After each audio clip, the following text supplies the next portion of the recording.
મામાની મોજ મામાની મોજ હો મામાની મોજ વ્યવસ્થિત ભરે વ્યવસ્થિત આવે અમારો એટલે પાડ શિવગઢ મામાની મોજ લગ્ન પ્રસંગનો જમણવાર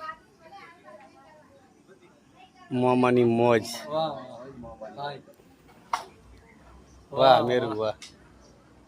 મામાની મોજ મામાની મોજ હો બીજા મામાના છોકરાની મોજ શું કે નોખા ભાઈ ભેગી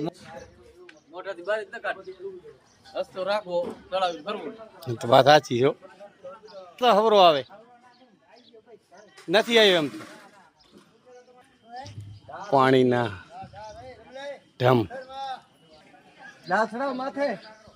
લાડાના ભાઈ અને આ બીજો કે અમારા મામા વાળો હવે ઉતારતો તારે હવે તો આમ તો વાહ વાહ હે મામા વાળો એમ વાહ વાહ મારા ભાઈ છે મામા વાળાઓ